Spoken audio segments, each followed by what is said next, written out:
Four every man shall bear his own burden. ഓരോരുത്തൻ താൻ താൻ്റെ ചുമട് ചുമക്കുമല്ലോ. ഗലാത്യർക്കെതിരെ ലേഖനം 6:5. ഈ വാക്യത്തിൻ്റെ ന്യൂ ലിവിങ് ട്രാൻസ്ലേഷൻ എങ്ങനെ? We are each responsible for our own conduct. നാം ഓരോരുത്തരും നമ്മുടെ സ്വന്തം പെരുമാറ്റത്തിന് ഉത്തരവാദികളാണ്. റെസ്പോൺസിബിലിറ്റി ആൻഡ് അക്കൗണ്ടബിലിറ്റി, ഉത്തരവാദിത്വവും കണക്ക് കൊടുക്കലും ജീവിതമാകുന്ന നാണയത്തിൻ്റെ 2 വശങ്ങളാണ്.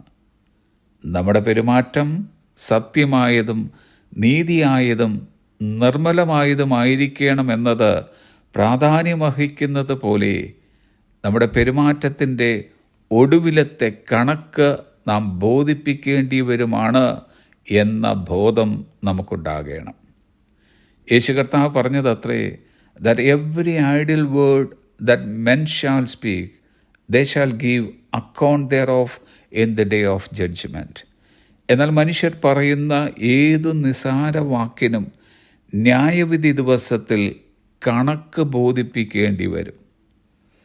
നമ്മുടെ ചിന്തകൾക്കും വാക്കുകൾക്കും പ്രവൃത്തികൾക്കും ഉത്തരവാദികൾ നാം മാത്രമാണ്.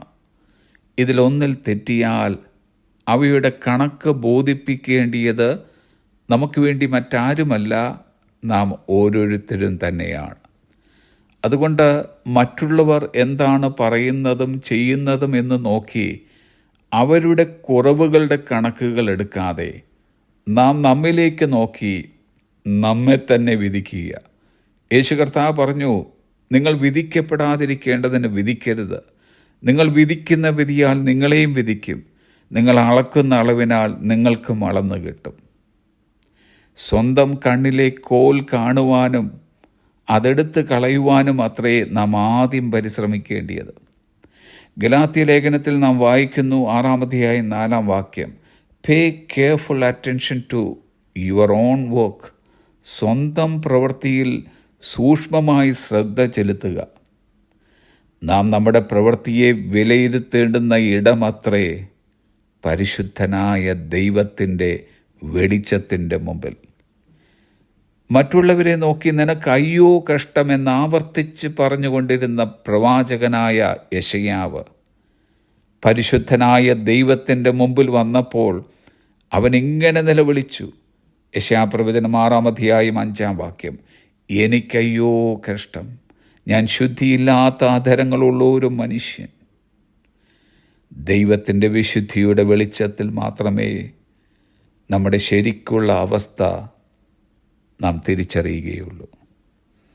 ഡിയർ ഫ്രണ്ട്സ്, നാം നമ്മുടെ സ്വന്തം പെരുമാറ്റത്തിനും ഉത്തരവാദികളും കണക്ക് ബോധിപ്പിക്കേണ്ടി വരുമാകയാൽ നമുക്കിന്നും എന്നും ഇങ്ങനെ പ്രാർത്ഥിക്കാം.